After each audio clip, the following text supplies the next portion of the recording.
All right, we are live. Yeah, 2mørvs. Marvin, glad you could join us today. How are you?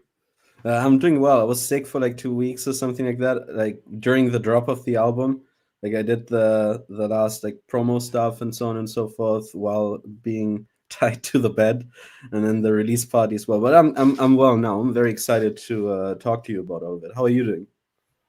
I'm doing very well. Yeah, sorry you're sick. I was really excited to join your release premiere of your new album, and the chat was awesome. And there's a lot of cool insights and just people sharing and stuff. So it was really cool. So yeah, I really want to get to talking about the album. Also, I'm kind of curious. Maybe we could start just with your background of, man, how'd you end up getting into this, and then how did you come across this Jonathan Pageau, who you featured on the album? And we'll just go from there. Yeah, sure. So I'll quote Jonathan on this. It's basically all Jordan Peterson's fault. Yeah. Um, There's He's an easy everything one in to this. blame, huh? That bucko. Yeah, definitely. No, it's So I kind of spent my late teens, early 20s in like esoteric circles and like psychedelics and all that type of stuff, um, which ultimately amounts to nothing. Um, and I kind of hit a dead end there, and that Was that was like during high around. school or into your adult years? Yeah, it was like I think it was like the last year of high school and then the first few years of uni. Um, I when I graduated from high school, I started studying philosophy and political Mm. science. Where were you studying? Uh, Over in Germany, it's like up in the north. There's a pretty nice university, and also no fees. If you study in Europe, you don't have to pay much money for it. So I thought, just give it a go.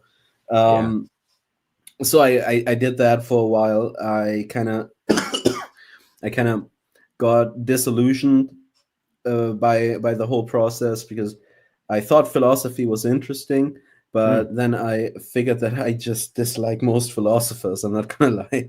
I think most of their ideas are kind of not thought out very well. I mean, they're like interesting systems in and of themselves, but I feel like they don't apply to the world. That's more of my anyway. So then I kind of hit a dead end with, let's say, my lifestyle and like the spiritual choices that I made, and then also dead end when it came to like studying. So I dropped that and moved to Vienna, because at the same time that I kind of figured out that I was going nowhere with my studies. I had a friend who needed, like, he moved to Vienna previously, and so he needed a new roommate. And so I was like, if I make a change in my life, why not make a big one? Um, Hi, Gareth. Yeah. And Yo, Gareth, glad you're joining us, man. so yeah, then I moved to Vienna to study Orthodox theology and religious pedagogy. Um, Now, how did you moved come to United across States. orthodoxy in the land of Luther in Germany? Yeah, a good question. So I was baptized as a 14-year-old and confirmed in the Lutheran Church. Not because I was believing in any of it, but because we get like a lot of money from a family and friends if we do that. And so I was like, well, I would like some free money, so I'm gonna do the church thing. New bike would be nice. Yeah, right. Yeah, I think I bought my first guitar from that money, so it's Oh, all working hey, out. man. Providential. Yeah, right.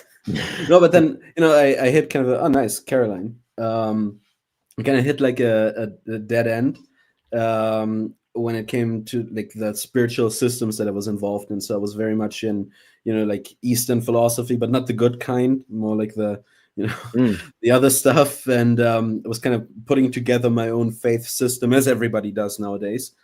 And that didn't really work out. Then I came across Jordan Peterson. A friend of mine recommended him to me. The how it goes, like the Kathy Newman interview, and then like that Yeah. whole thing. And then I Mhm. found, like, some night diving into his stuff, I found that he did like some Christian videos, which pissed me off. I'm not gonna lie, Oh, because I, no. yeah, I thought it was like, oh no, another one who's like tainted by Christian beliefs or whatever, something like that. Yeah. And that was a psychological series on Genesis, right? So I was Yes, like, biblical series. Yeah.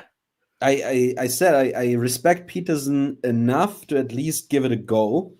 And then I was like drawn into it very, very heavily because I thought, oh, maybe Christianity is not just this idea that there's like a bearded man in the sky who takes, like a sky daddy or something like that, who takes care of me. Maybe there's something behind that I didn't see before. Right. So started looking into that, started working with Akira the Dawn, who did like the obviously Santa Claus Exists with Pageau and like all the Peterson stuff.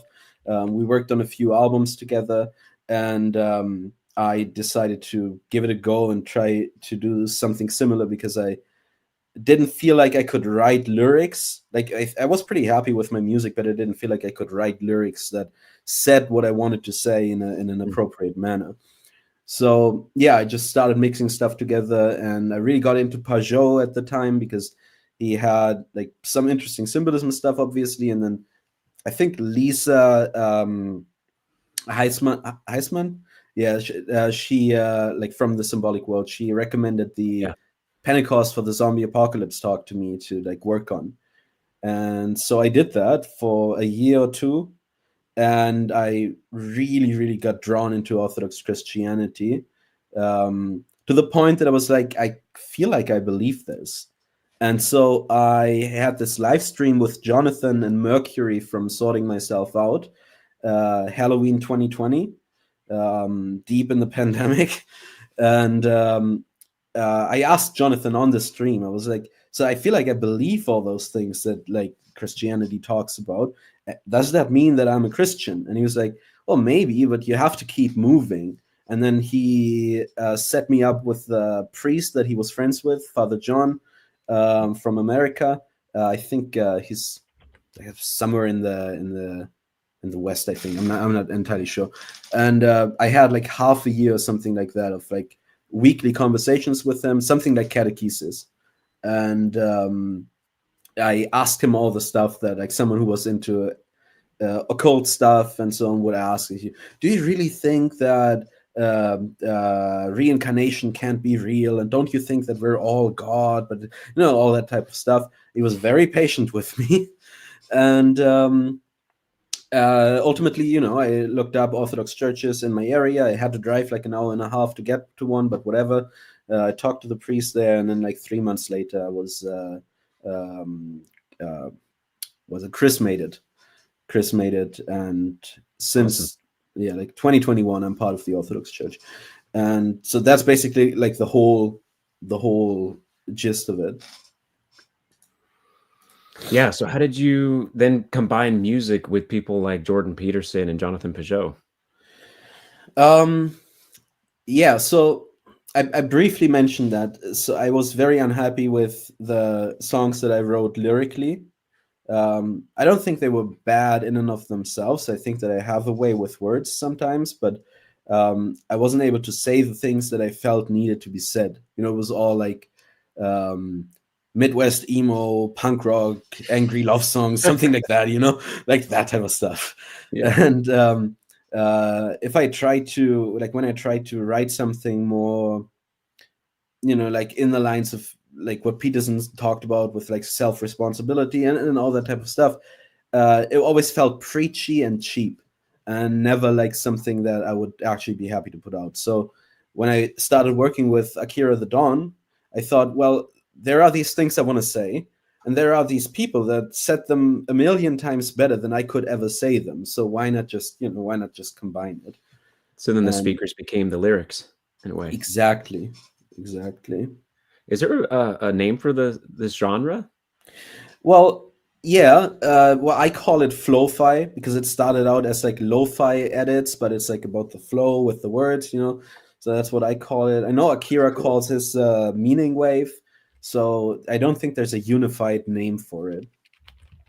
And you just came up with that, or is that like a thing that people can find on Wikipedia? No, I came up with it. I don't know if Meaning Wave by now has a Wikipedia page, but I'm 99% certain that Flow-Fi doesn't. Yet. No. Not yet. Yeah. Oh, nice. Cool. Yeah. So later, I'm hoping that we can be joined by the artist of your album. Was she able to get the link? I don't think she saw it yet. Let me check real quick. No, she didn't. Like she's got stuff to do. Like she's a mother I'm sure. and she has like this house that she's renovating. She's setting up a um what's that called where artists paint all their stuff. There's like a specific name. Like she has a big room that she's trying to set up for it. So Yeah. I don't know if she is gonna be able to join us, but it would be awesome because she really did an amazing job here. Yeah. So let's just dive into the album while we're at Mhm. it. So yeah, what's the name of the artist that made the album cover for you? That's Sally Joe M. Cooper. Yeah. Well, Yeah. Sally did a heck of a job. I was looking at this more closely. It's like a combination of Jonathan Pageau's cosmic image of everything, as well as, there's some people in there. So maybe, um, in the event that she can't join us, could you just explain what's going on here, maybe the background of the album? Yeah, definitely. So the speech that I used is Jonathan's introduction speech from the Symbolic World Summit that happened last year, and he talks a lot about like the Son of Man and the way that consciousness makes reality come about, and these types of things. So it has like apocalyptic imagery in it as well, in the way that he speaks about things.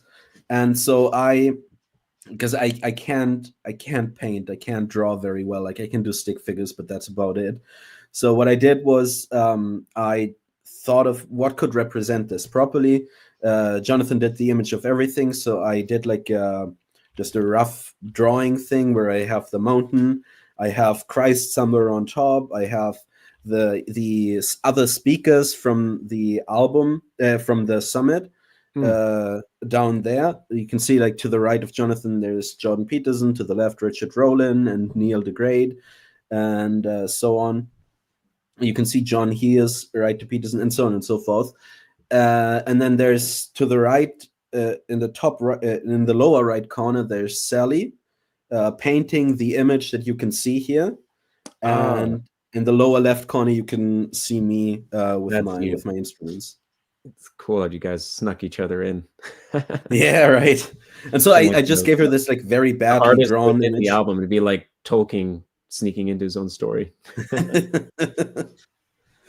I gave her like a very very badly drawn version of this, like very very low resolution, and then she came up with all this extra stuff, like the sword, the flaming sword that's protecting Eden, and all this like technology stuff that you can see on the outskirts of the image. There's like these big towers and like satellites up there and all that type of stuff. She added the like her version of the angels. She added Christ, or let's say his feet, up there. And then I really wanted to have the Symbolic World logo in there somewhere, so she added I think it's griffins or something like that, um, left and right up there. Yeah. Oh yeah, the left and the right is really interesting. Curious to see like the decision of what goes on the left of the image versus on the right. Yes. I don't think, like, I've never asked her. I don't think there was a conscious decision in putting uh, like Richard, Neil, Vesper, and Father Siluan to the left, and then Jordan, John, Heather, Father Stephen, and that's Nicholas Kota to the right. I don't think that she did that on purpose. Like, but if you want to come up with something, all the people on the right except for Jordan are Orthodox, so maybe that's an attempt to add redemption for Jordan till he becomes Orthodox or something like that. Yeah, we'll see. We'll see. As I remember, because I was in attendance of this as well, and so it was really cool that we get to see these images and hear these sounds again. The speech that you chose is oh, there we go. Pano, thanks for dropping in. Thanks, man. Marvin, Thanks, you got man. an admire. I love it. Pano, It good to see means a you, lot, man. man. Glory to God. Yeah. Yeah. So the being there was awesome. Being able to meet you was cool. So Yeah. So let me switch the view here. Oop. And let's, yes, hide. Very good. All right. Get all the layers. It's all about the layers, right? So, Okay. being able to meet you in person was quite a treat. I had heard that you were going to be there, and I'd heard it was quite the adventure just to get to the event last year in Florida. And so when I first encountered you, I'll say it was just like this very nice, warm-hearted, kind host. And you had the volunteer badge on, and you're really facilitating the events. I think you sold me a drink or something. And then later, I think it was Paul or someone else. They introduced it like, no, this is Marvin, like the Marvin, 2mørvs, and it was just like all the connections happened. I was like, oh my gosh, man, it's such a privilege to meet you. Yeah, I remember. I think that we talked right like at the end, like the very end of the event. Is that possible? It's like Yes, somewhere like well, was we dark interacted outside. throughout, and then the Yeah, introduction happened at the end. yeah. Funnily Fittingly, enough, and the first will be the last, and so on and so forth. yeah, totally, Okay. totally, yeah. No, that So was. what was the decision to commit to such a big project with not just doing like a song, but a whole album of primarily Jonathan Pageau's speech at this event, and then adding the music to it and turning it into a whole album with artwork? Mm, Because there's 100 million different podcasts and speeches to choose from. What struck you about this one? well, first of all, I was present while it was given, so I thought that was a good one. Um, I also felt like that was kind of a. I don't want to overdo it, but to me, it felt like an historic event to some degree. Certainly, might have been the best few days of my life. I don't want to lie. That was amazing. So like had a big personal meaning to me also because I had been doing stuff with Jonathan for like I think 5 years at that point or six, something like that. Um, so to be there to have like some people came up and like talked to me about my music. Then at the end also Jonathan mentioned something about Pentecost for the zombie apocalypse and so on. So when he had participants stand up and all that type of stuff, that was a crazy experience. So I was very very very touched by all of that. I'm not gonna lie, my eyes were kind of wet half of the time when I was there. Yeah, it was an awesome Um, shout out. It's a perfect moment. and so there was like all these personal reasons. That's on the one hand, Mm. and then on the other, I felt like he's like Jonathan's drawing together a lot of stuff that he's talked about before with new insights in it and with like a bit of, let's call it like a modern twist, because he also mentions AI a lot, and then it's a bit of a resolution to the whole new atheist discussion that had been happening the years prior, that were always rather infuriating to me. So I felt like that was a proper thing to begin with. Before I started this album specifically, when I was still, Gareth sent me the recordings of the summit, so I could segment them and then put them into songs. Before I started this specific album, I thought that I might do like a collection of all the speeches that had been done. Like I pick the 2 or 3 of all the speeches that had been held and combine that into a summit album. But then, as I was doing the first few songs, this one particularly just kept working very, very well. So I was like, no, I think I'm gonna do this, and then afterwards I can do the other speeches. Like I think I've maybe 3 songs with Father Stephen DeYoung and Jordan Peterson in the works from his talk on Nietzsche, and I have been looking into Neil's. Like I have Neil's talk, Neil the Great from Dirt Poor Robbins. I have his talk segmented already, so I'm gonna do something with that as soon as I find the proper music to fit it, because I'm still kind of working on that. but yeah, the idea was to do a summit album, and then I kind of had to continue with this one because it just, well, I don't know, it called to me, something like that. Yeah. And when you were listening to the speech, was it that you started hearing the songs, or did you already have some other songs in play and just started matching the content of the words with the content of the music?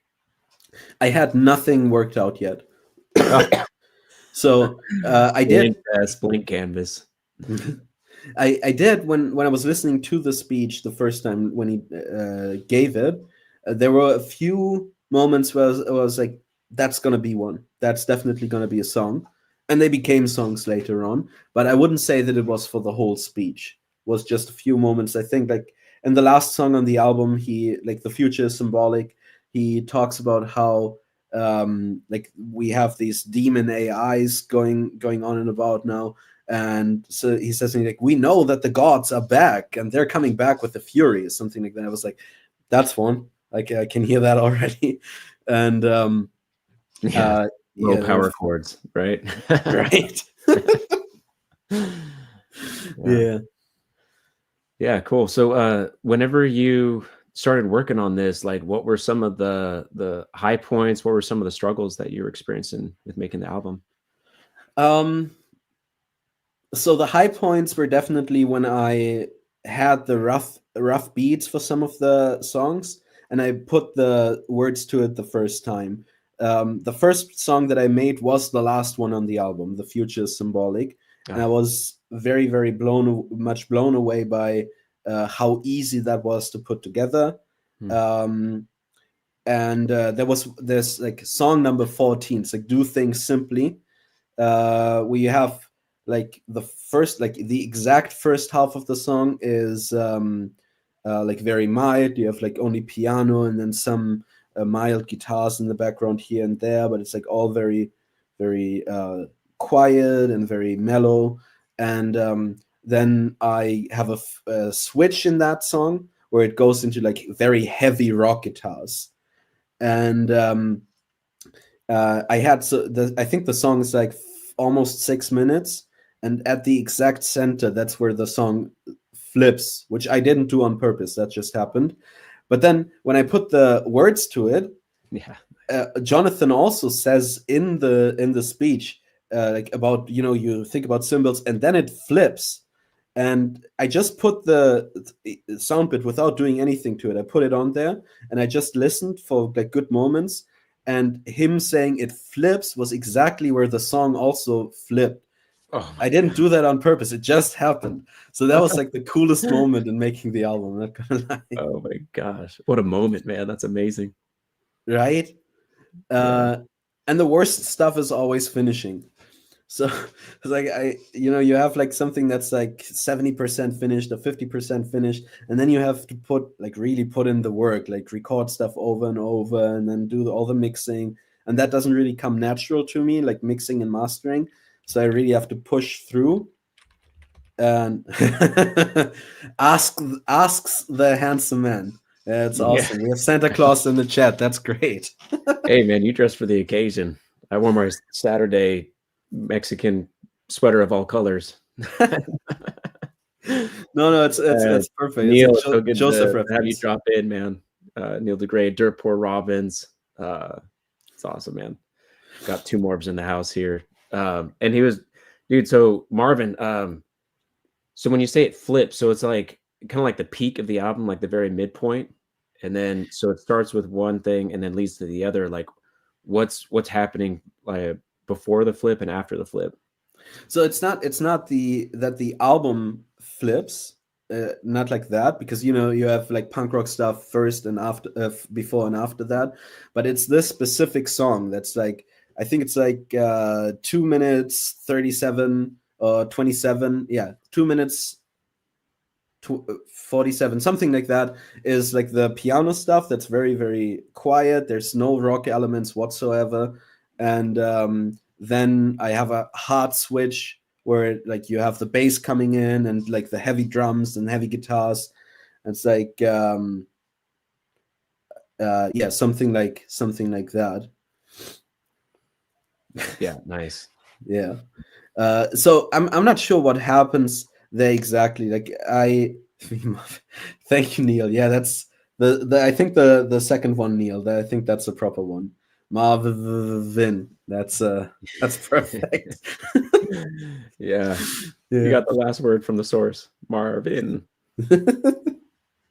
Yeah. Yeah. So I generally Terence McKenna had this bit where he talked about how when he gets into like his flow state when he talks about stuff, and he really has a way of doing, like, if you ever listen to Terence McKenna speak about anything, it is very, very captivating because he has this very weird flow in it. And I feel like when you're onto something, it's not you speaking.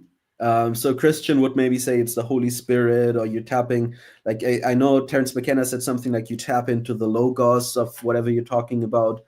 Um, and I feel like that's what happens to Jonathan and these other speakers when they speak like really, really well about something. And I also think that that happens to musicians. Um, I don't think that it's the entire process. So I don't think that when you make a song from start to finish, you're entirely in the flow state. Not necessarily. Most of the time, at least that's not the case for me. But when you start having the idea, when you get to like a change that wasn't there before, it's like I think things align. It's like symbolism happens, if you get what I mean. It's like things come together, they gather together in a very proper manner, and in a, let's say, in a truthful manner. And that's when these moments happen. And they can be small, like when I make a song, or they can be big when there's like a important historical figure saying very memorable words or whatever. But these things happen, and I think they happen on every level of society. Let's say. Hmm. We got Enrique in the chat here says, can you comment on the fuse? Do things simply have a fuse that goes quickly until it flips? Um, I'm not entirely sure what you mean by that. Can you maybe explain a little more in the chat, and then I'll comment on it. Yeah. Yeah. So yeah, the flow state, musicians talk about getting into the groove, right? It's where Yeah. all of a sudden you seem like you channel into this flow of meaning that is well beyond yourself, but it's like happening through you, because of you, you're participating in it. Is that what you're referring to here? Yes, I would say so. So you're really like in your element. So when you start learning an instrument, it's like it's all hard. Like it's like you can, when you start to learn guitar, you have to like really work on putting your fingers at the strings and all that type of stuff. And then you have to think about, well, now I have to switch chords, so you really have to do that. And then after 5 minutes, your fingers start bleeding because you have no extra Blisters skin on on the them. fingers. Yeah, it's like, but then as you acquire more skill, you don't think about it anymore. And so when you get to a certain skill level, that's when you can start playing around, because you don't have to think about the technicalities of it anymore.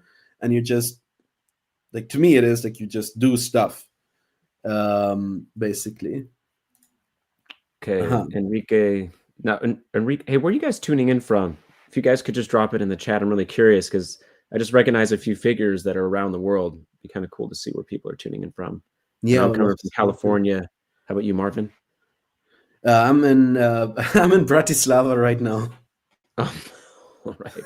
Yeah, what a Not blessing we even in can Vienna. have a conversation just like that. We got Rio de Janeiro, Brazil, Enrique. Awesome. And Enrique, so do you see the follow-up question there, Marvin? Yes. Before the So guitar explodes, it starts ticking and the speed subtly increases until it flips. Was it on purpose? yes. Yeah. So what it seems like the speed is increasing. It's not really. So I have the same, you have like when you do music, you have like beats per minute. It's always the same amount there. But what I do there, I think if I remember correctly, so I have the piano play faster notes.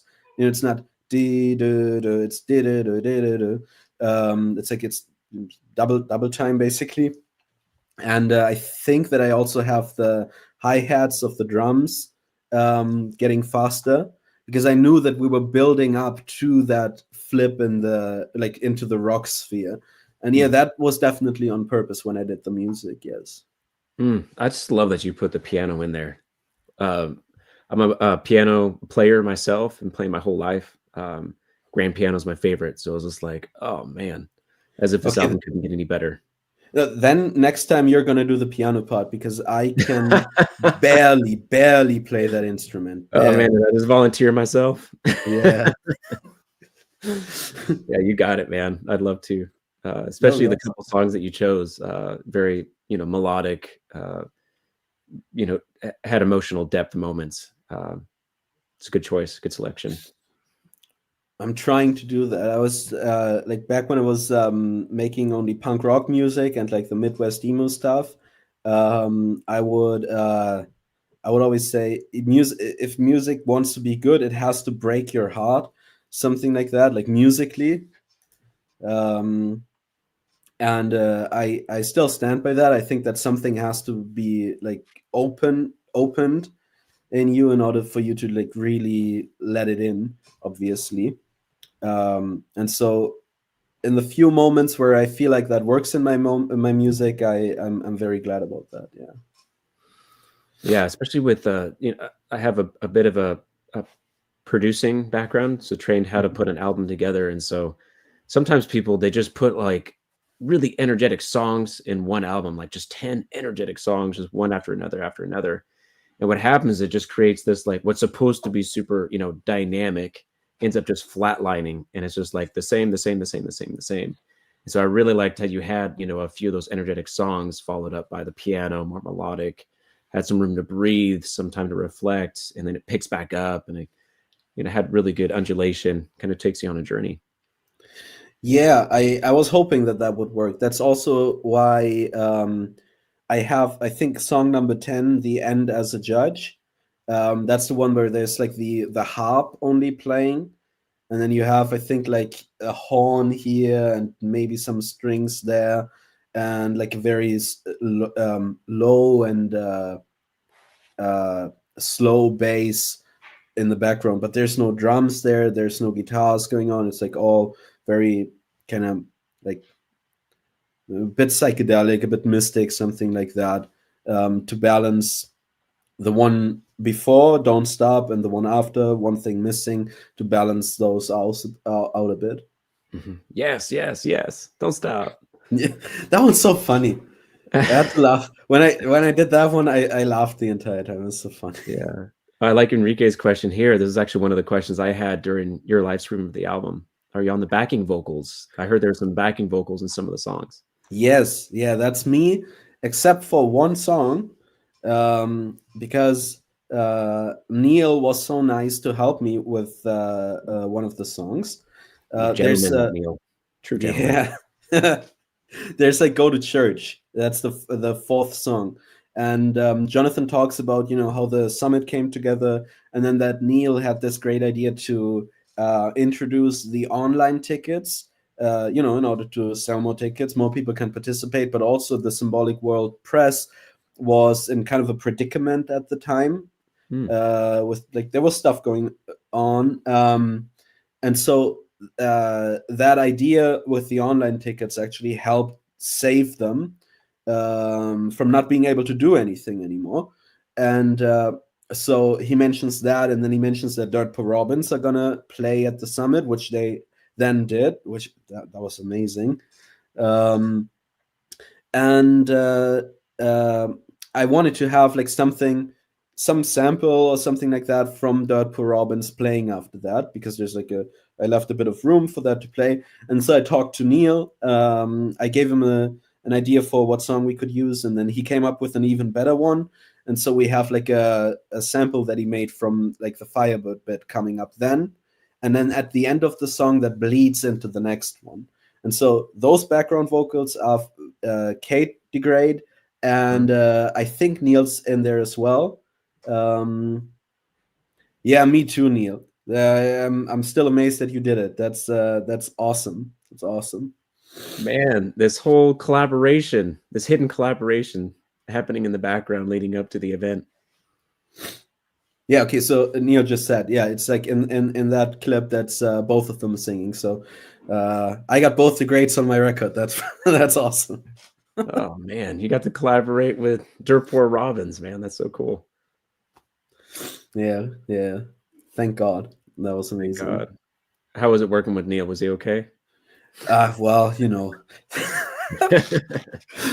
it was awesome because I wasn't sure. So we talked at the summit, and that was very nice. And he invited us back to some like cigar shop after one of the nights of the summit, where we just hung out till I think like 2 a.m. or whatever, smoking cigars and talking theology and music with John Heers and Bays came as like someone who was at the summit as well, and my friend Paul, who got me over to America, also was joining us. So we talked a bit there, and Neil offered me to like just talk about music sometime after the summit and let me in on some of his secrets, let's say, when it comes to recording. And so but then when I was reaching out to him about like if he wanted to add something to the album, I wasn't sure if that was going to happen, obviously. But he just replied like he'd love to do it, and then we're just doing it. It was just that he saw the message, I think, a few hours before they went off to London to get to the ARC conference. So I was eagerly waiting for I think a week or two till we can finally do this, and then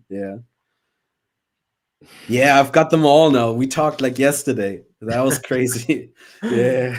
It explains why you're able to come up with such a brilliant album. Uh-huh. Yeah, the secret potion, all what you needed, the final ingredient. Yes. It's a chemical X or something like that. Yeah. That's right. Yeah, wow. So you guys were kicking back, smoking cigars. Was that at the conference, at the summit? Yes, it was like afterwards. So the summit was over, and then I don't know how. Oh, I know, I do remember. So John Heers was doing the Supra, right? Like the Georgian wine feast Yes. thing. And Paul, as a surprise for me, got me like a ticket for that as well, like for him and for me.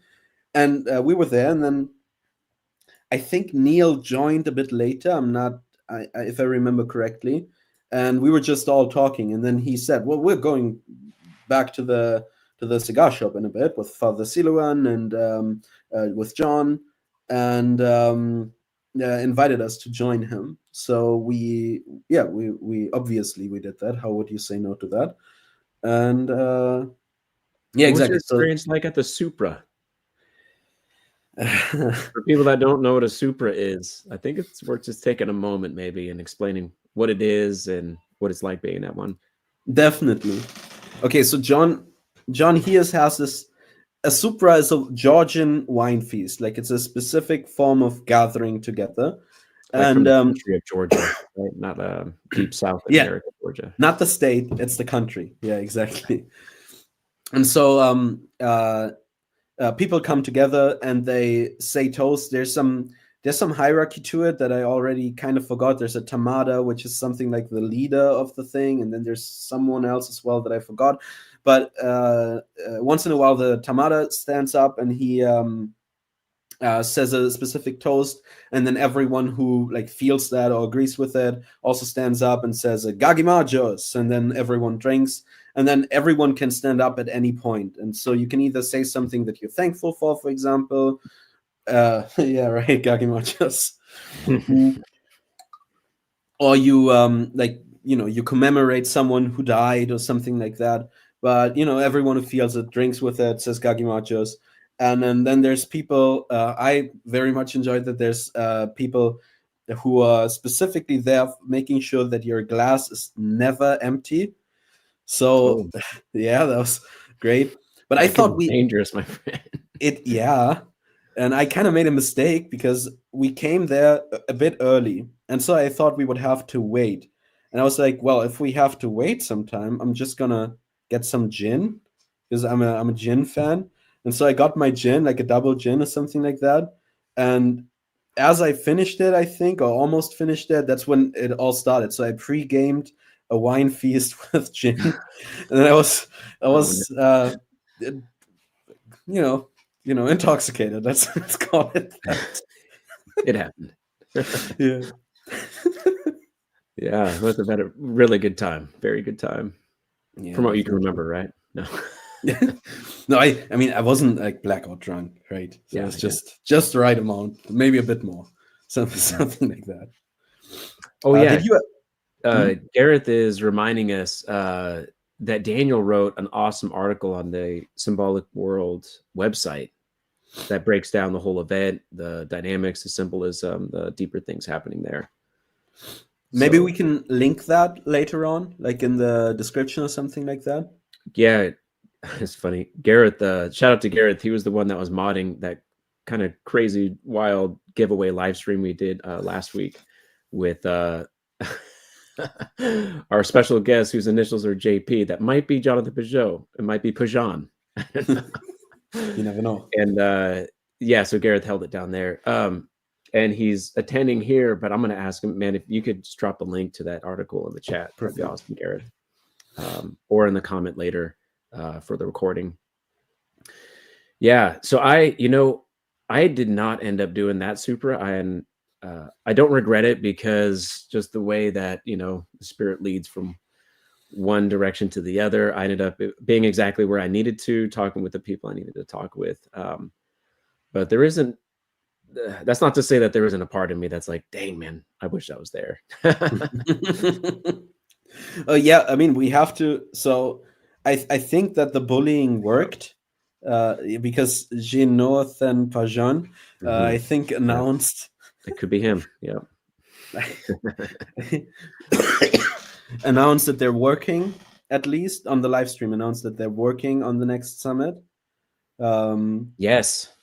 Yeah. So fingers crossed that it actually happens. And then I told that Neil yesterday, I'm gonna send some violent threats to John as well, so that he makes another Supra there. And then let's do one together, because there's this one. So you do the toasting, right? But there's this one specific way of toasting where you interlock arms and then with someone else, and then you kind of have to drink together. And I'm still lacking that one. So Derek, how about we get that going? Save it for me, brother. Save it for me. Perfect. Yeah. I hope to attend one in the near future, but if someone offers me that, I said no. It's already been reserved for Marvin. There's just no way I can break that. Okay, deal. Okay, deal. Yeah. Oh, and then yeah, it's guaranteed. Okay, guaranteed at Symbolic Summit 2.0. Perfect. Okay, so Neil has already some hey, the itinerary started. It's already begun. Awesome. Yeah. So you did the Supra, man. That's it. Is it one of those things that it's kind of like the Vegas thing, like anything that happens in the Supra stays in the Supra, or is there like a special moment that you remember? Well,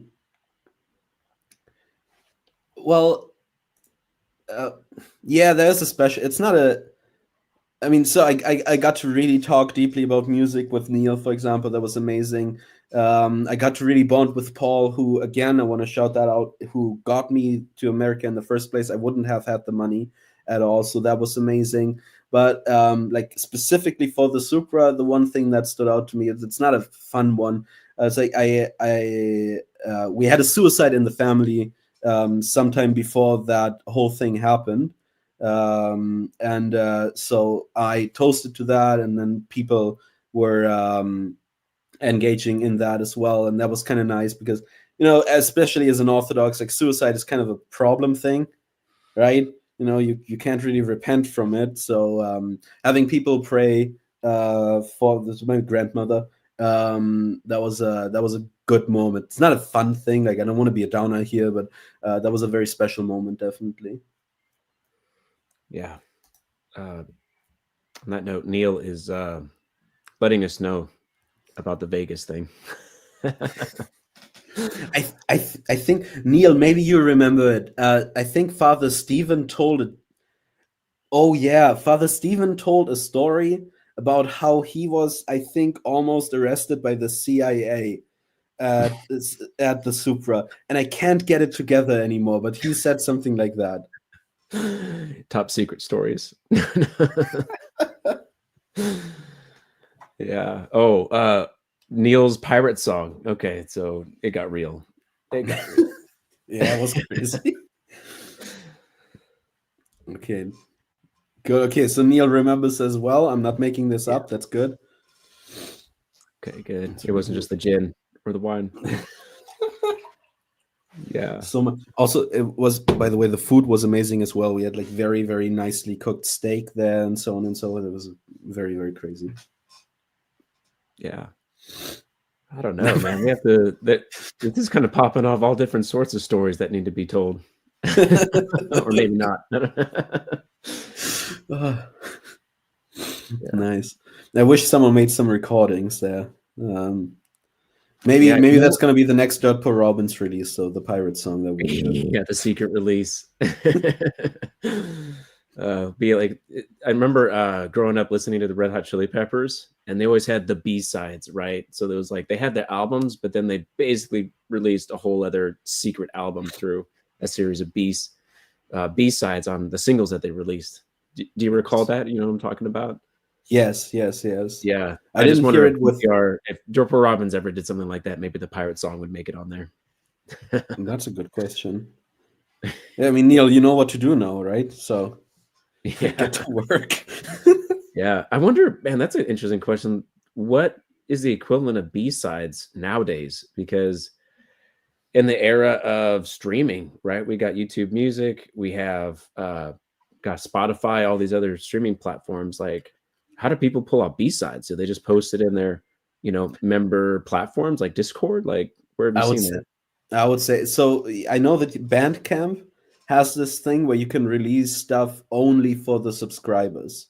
So, oh, interesting. So I don't know. Maybe you could sneak in the pirate song if you could. Yeah. Next time I'm going to secretly record Neil when he does it at the next Supra, and then I'll put it on the next Pageau album, or maybe on the one that I'm hopefully doing with Neil's talk from the summit. So yeah. Neil's talk was awesome. Yeah. Like really, that was it was so cool to you hear bits and pieces of things here and there just in the conversations we've shared on the channel and in other places, other podcasts that he's posted or things he's posted on his Discord. But it was just really cool for me, at least, to see it, like him just bring it all together into this like a through line of thought. It's just like, oh man, kind of created deeper insights onto their own. Do you remember if that was part of the artist side of the talk? It was. We split at some point, right? Yeah, it was. So the way the summit did it had those like quests, so like different talks were going on at the same time. Yeah. And so then I chose the Jonathan Pageau and Neil deGraye talk, and both were fantastic. So that's why you like. Oh. Come on. I was trying to talk you up, man. Yeah, that's right. I remember it's like, man, these insights are just like bullseyes, one after the other. Gotta be a genius to come up with that. Yeah. Nice. Dude. And that was a really helpful. I love that it's not that deep. I love that he managed to get into the "it's all cake" bit in the end, because at the time everyone was doing these like memes about how normal things are cake when you cut them or something like that. And then Neil kind of hid in there something like that. Ultimately, his wife is also like Kate is also cake or something like that. Yes. Yeah. So we got some contemporary culture in there. Lovely. Well. Gosh, she's the queen. She really is. Yeah. So I am curious. I'm curious about your journey to the summit, because you're coming from the other side of the world. What was it like getting here? Awesome. So I really enjoy flying in general. And so if I have a long flight, I enjoy that even more. I used to fly a lot between like Austria and Germany when I'm visiting my family, but that's like an hour, so there's nothing really happening. But I got to put on like a black suit and like a three-piece, and I could get some gin on the flight or some wine on the flight, and I feel like an important businessman. I was doing that. So we got the whole flight thing. Then I obviously I had to navigate the different airports in America because we didn't land in Tarpon Springs, obviously. And then at the Tampa airport, I think that's when I met up with Paul, who got me over there. And then thankfully he took over from there because I wouldn't have known how to navigate my way around Florida, to be honest. The first So time in the States for you? yeah, Oh my gosh, what'd you think of our beautiful country here? I love it so much. I'm not gonna lie, I really, really love it. There's some weird thing happening to Europeans who are into America, to Europeans when they go there, because most of the media that we consume is, American media. And so like the landscapes, even if it's just modern stuff, but like the landscapes and the way that people behave and speak and all that type of stuff, that's something that's almost solely associated with like movies and TV series and stuff like that, but never with actual reality. um and so I was like sitting with Paul in the cab that we got, or the Uber or whatever, and was just looking out and was like, oh, this exactly looks like any movie that I ever watched, and I'm in it right now. So this is a real place, actually. I thought, maybe some people just made it up. So that was kind of surreal to see that, to be honest. And I have nothing but love for the country. I'm not going to lie. Like that was amazing. Had some nice talks with like strangers at the airports and so on, and it was great. And then in the night, like when we arrived at our Airbnb, we called an Uber to get to McDonald's, traditional American food, and American pastime at this point, right? Uber to McDonald's. to get some burgers and stuff. So that was just surreal. It was awesome. Yeah. Now, was that What like about you? Did you? part of Huh? your to-do list? Like, okay, sites to see, places to check out, things to do, Yeah, I hamburger wanted from to get. McDonald's. To be honest, I'm not gonna lie. McDonald's was the lowest on my list. I wanted to get to Chick-fil-A and to Denny's, but it kind of didn't happen because I was a volunteer. So when other people were off to like explore Tarpon Springs and so on, we were working there, which I prefer, to be honest, because we had a lot of fun. But still, we didn't have time to like check that kind of stuff out. So next time I'm coming, I'm planning in a few extra days next year, Jonathan, and then we're gonna get some fast food, I would say, and look at some stuff. If it's happening in Texas, maybe we can look at Dallas, see the place where JFK, like his head, did that thing. Yeah, That that's would be the place kind to of go cool, these days, huh? right? Yeah. Yeah, no, Dallas Fort Worth is awesome, man. You got to check out Texas. It Mm-hmm. has a culture unto its own. I have family that live there. Some I would just say like pretty key figures in the symbolic world and symbolic world press are located there too. So I it's think Richard is living there. Is that right? well, I mean, didn't want to drop names or anything, but yeah, Richard's there. Oh, okay. Sorry, I'm Richard. not Don't no, don't take I'm it not sure first. it's a secret, but yeah. So it was also the place where the rescue effort happened for the publication of Snow White. Mm-hmm. I know that Jonathan talked about, at least in his newsletter. I think he oh, you know, he talked about it the last time I spoke to him one on one, and it was kind of like this harrowing journey that totally happened because Richard happened to be in that place, and it happened. And now Richard's leading the helm, man, and so he really has taken the press to the next level. So it's pretty cool to see. Thank But God for that. overall, man, like it's like the motherland, man. It's like heart of America. There's some cool things that are happening there. I mean, the East Coast is really cool too because you have I would say like a touch of the ancient world because you have, houses that are, 400 years old. It's just like ancient for us, at least in the Western culture of this area. And by the time you make it out to California, like, oh man, it's a really old building. It's like maybe over 100 years, you know. But we do have Fort Ross, which is that fort that the one fort that Russia had, the Russian American company. That's not too far from where I live on the coast. That's old, and that's pretty awesome. You can go out there. They still have cannons and turrets and the whole thing. Awesome. So, man, Marvin, if you ever make it out to California, I will show you the sights. I'll take you I to. promise. I'll take you to the redwoods, biggest, oldest trees in the world. Take you Yeah. to the coast. It really is like the edge of the world here, man. It is something else. You have to try that. The first place that I wanted to go to in the States was California, and specifically San Diego, like around that area. Because I was like, when I was 14, I was like very much into like the whole punk rock scene, like Blink 182 and so on and so forth. They were always talking about this Mexican food place, Sombreros, so I really have to get like a burrito from there or something like that. And then, yeah, I would love that. Let's do that. Yeah. And you'll coming to California, it's kind of like how Jonathan talks about or tries his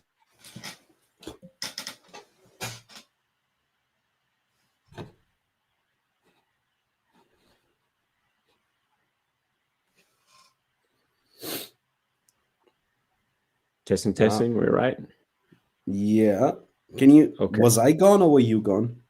I think it was just like a glitch. Something was Okay. happening there. Just Okay. a little furball in the internet stream there. Okay. Yeah. So if you come out here, it's interesting because you see like the name of our capital is Sacramento, right? So it's the Sacrament, right? You have Los Angeles, you have Spanish. So you have like this Western Christian world came over and then started heading north. And then you have like the Eastern world. So we have like one Russian fort, and then they kind of hung out there and tried to go south, but they got pushed by the Spaniards. And so you see these remnants of these like the what ultimately was the furthest extent of these westward and eastward expansions, and they all meet like right here in California. And so you come here and it's like we have the Russian River nearby. But then right next to it you have like Vallejo and San Francisco, you know. So you see like opposites meeting there. Eh? Oh yeah, it's total like the confusion, smushing of the opposites. It's everywhere, but makes it wild and fun. That's for sure. Yeah, right. Yeah, and I just wanted to make mention of the chat here. It says we got some folks from Louisiana, and they really want you to go there too, Marvin. I don't know if that's in your yeah, I'm done. You got like this cross country itinerary now, so maybe get an RV. Oh yeah, I was watching Breaking Bad lately, so an RV is probably a good idea. That's, that'll do. Yeah.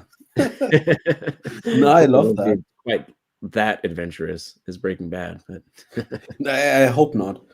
I prefer just a normal road trip. I was talking to Paul about that as well, like the very good friend of mine. Before they half announced the next summit, I was planning on going this summer, maybe, if I could get the money. But what part of the country is Paul? Texas, okay. And then the plan was that we go up the west coast, like through Florida's west coast, right? Like on the west of the country. Florida's east coast. Yeah, so Florida, it's like it's the very like southernmost of the east coast on the Atlantic. Yeah, of course. And then if you were to like just start heading west, you would go to Louisiana, be able to visit Gareth, maybe Caroline, and then you keep going, then that would be Texas, and then that's where Paul and Richard and company are. Okay. And you just keep going. You'd eventually you'd go to the Pacific Ocean where California is, and that's east. Then that's west. Yeah, see what I mean? The opposites are smushing. They're smushing. Yeah, no, I'm just retarded. I'm sorry. No, you start on Florida. That's what we would call the East Coast, and you head west, and then you end up eventually 3,000 miles later over in California, and that's where the West Coast is, where the Pacific Ocean is.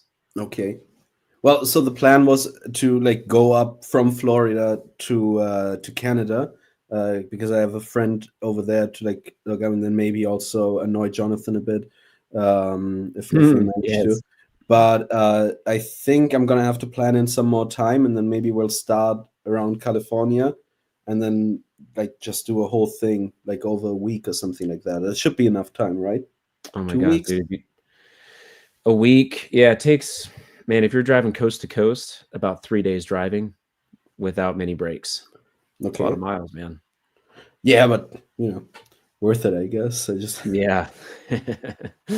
Yeah. how was And your I'm just seeing in the job? chat now too that there's some concerns about Richard potentially now getting swatted, that we revealed the location of his whereabouts. But I don't know, man. It's Texas.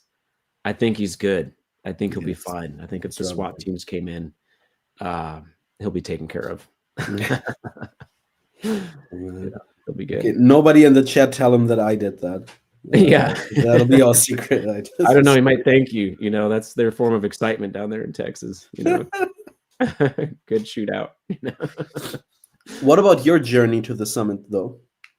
Oh man, dude, I really wanted to go with my family. I got 3 babies, 7, 4, and 1 now. Awesome. And my wife, and it just happened to work out that it was best just for me to go. So I did feel a little bit torn because I'm a big family guy, and so I just felt like it took me a few days, but I was able to sink back into like my solo bachelor days, that mode. And I did a lot of traveling in that season of life before family. And so I started out at Neil's place. And that was super awesome because it wasn't just Neil and Kate there, but there were some other awesome people there, like Melchizedek, aka 5Z. So those conversations were awesome, lively. But then I went over to the Airbnb kind of close to the center of town, primarily because I didn't have a car. And so it was, wherever the spirit led, wherever I could get to on foot, that's where I found myself. And I ended up spending a lot of time with people that I've collaborated with the Symbolic World blog, or with, podcasting, like Gareth. I know he spent a lot of time at that house, but he, lucky dog, got to breed his family, got to see his wife and beautiful children. His wife's an angel, man, just an amazing family.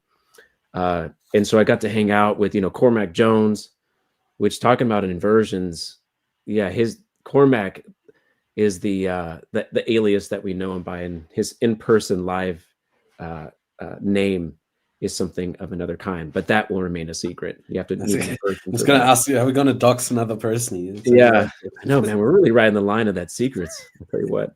So I spent a lot of time with that group, and that was great, especially with Colin Miller, who we ended up collaborating on the next book that I'll be publishing, called Arrival and Exodus, and he's making the handcrafted edition. So just like connecting with people in person was awesome. And then got to spend a little bit of time with Jonathan, and Jordan Hall was a real treat too, because he's just a light of a person, and really special time in his life because he had just come into Christian faith, and you could just see it all over, man. He was just beaming, and it reminded me of earlier seasons of my life too.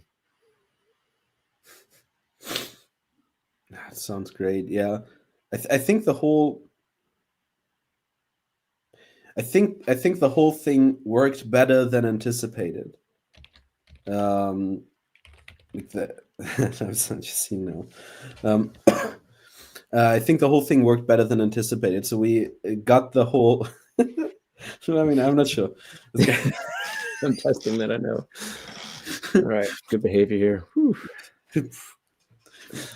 Because we have the whole gathering, and like there were ultimately, I think there were no large issues, except for maybe some interruptions at the Q&A or whatever. But the way that people were connecting afterwards, and also while, I feel like it succeeded the actual like mission of the summit, I would say, or at least what I anticipated. Like I anticipated to go there, meet some people that I had only seen online, and then hear some cool people talk about stuff.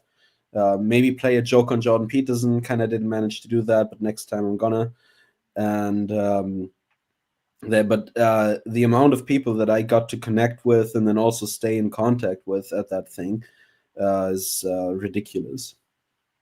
Yeah, yeah, the connections for sure. Hey, Marvin, have you heard of couch surfing? Yeah. Like, have you hosted anybody on the couch surfing network? No.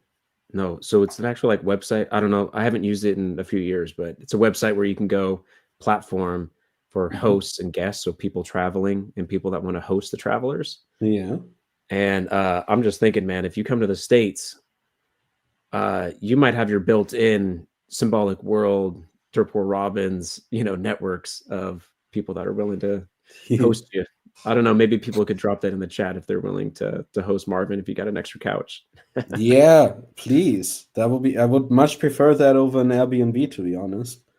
Yeah, There's some like a bearded guy that would like to have some cigars with, for example. maybe some gin. Maybe, yeah, yeah, that would be Yeah, great.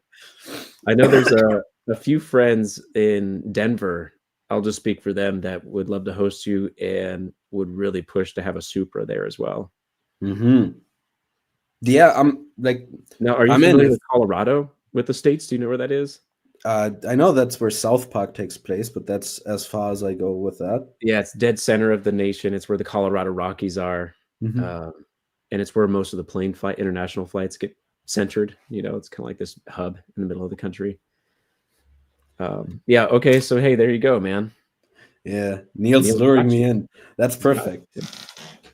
Even real bets. I love Ooh, it. Yeah, I'm yeah. down. Deluxe treatment. Now we're talking. I love it. Yeah. All right, Marvin. This has been great, man. This has been really good. So, why don't you? Why don't Let me you? before we close it, let me ask you one more question. Yeah, that's what I was. What? Any other lingering questions or things you want to go over before Yeah, the end definitely. draws nigh? I would like to I would like to know, how did you get involved with the symbolic world, and then maybe tell me also, what was your absolute highlight, like a personal highlight at the summit. I would like to know that. Mm. And then afterwards, just to stroke my ego a bit, also, what was your favorite song of the album? Ooh, man. All right, I got a list of 3. Let's see how I do. Yes. Okay, so regarding, let's see, the summit. What was the first one? Was it highlight? The first one was, how did you get to the symbolic world Oh, in general? yeah. So my journey there, that was through Dostoevsky, because I had just finished reading The Brothers Karamazov and was like, what the heck did I just read? So I hopped on a YouTube and wanted to find out more. That led to Jordan Peterson's lectures, like his university lectures on existentialism featuring Dostoevsky. Of course, then all of the viral stuff just filtered in everywhere on my YouTube feed on that homepage. And I was like, oh my gosh, this guy is really like championing free speech and all these other things. I was at university at the time. So I was like, this was so helpful because I was recognizing a lot of the dynamics. I was in this department that was undoubtedly taken over by neo-Marxist postmodern agendas. Very disappointedly, I was like, I just wanted to show up. Like, I want to know how to lead a nonprofit, direct this community cause, and they're just like, "You're an activist. The system's against you. Go burn down businesses because they're part of the corporate system." And I'm like, "Whoa!" So do I start with Yeah. a board of directors? Like, what?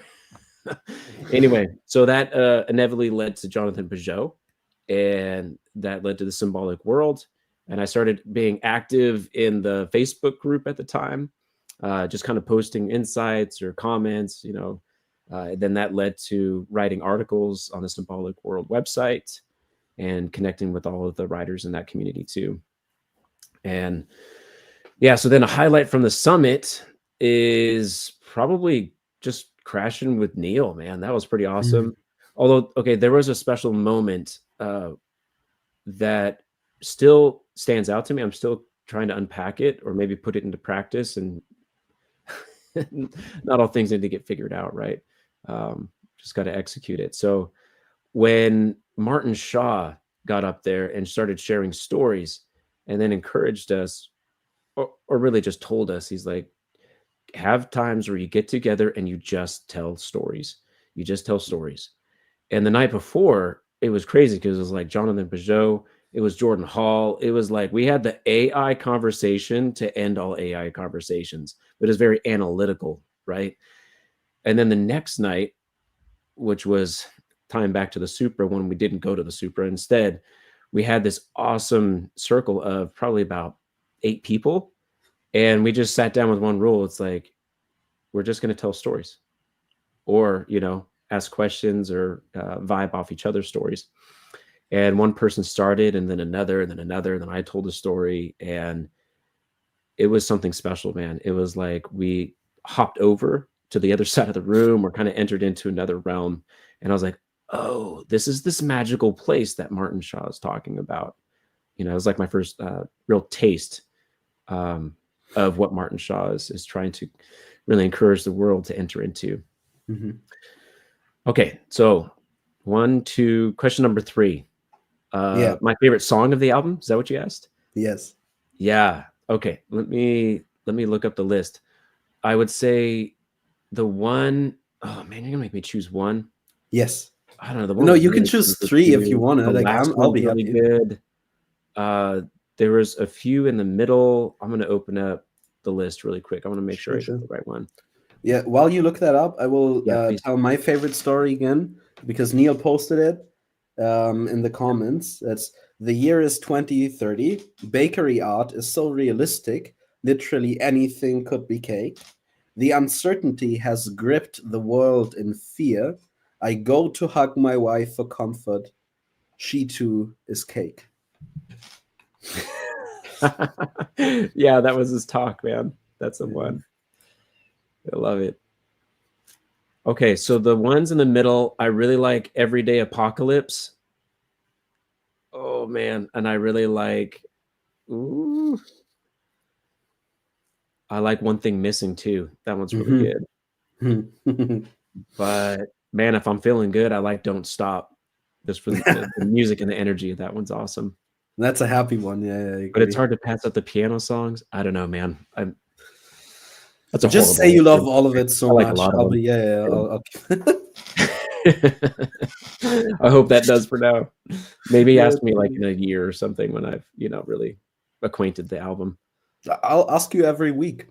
Yeah. Well, then it'll change every week. Perfect. Context. Yeah, awesome, man. Okay, so where's the best place for people to connect with you? Like if you want to directly connect with me, you can write to me on Twitter or Discord or Facebook. I really like all of this is totally fine. I'm always happy when people are reaching out. And if you want to connect like musically, go to my Spotify or whatever service you use. You can buy my stuff on Bandcamp as well. If you have some like if you're really invested or if you're really interested, I would very much appreciate if you supported me on Patreon or Subscribestar or Bandcamp for that matter. That's always very helpful. So I can spend more time making music, have to spend less time, doing other stuff. Do you have a Patreon or some I type do. of paid membership community? Yeah, I do. What? All right, cool. You'll have to share that link too. Maybe share it in the chat for the video. Yeah, just give me a second. I'll post it there. Sweet. I have like a link collection thing, so you can find the album everywhere, and you can also find it on Patreon and so on and so forth. I'll just post it in the chat real quick. Sure. Yeah, just flashed up an image of the album again, album artwork. Yeah, awesome. Yeah. I'll trust StreamYard, and I'm connected. Awesome. So,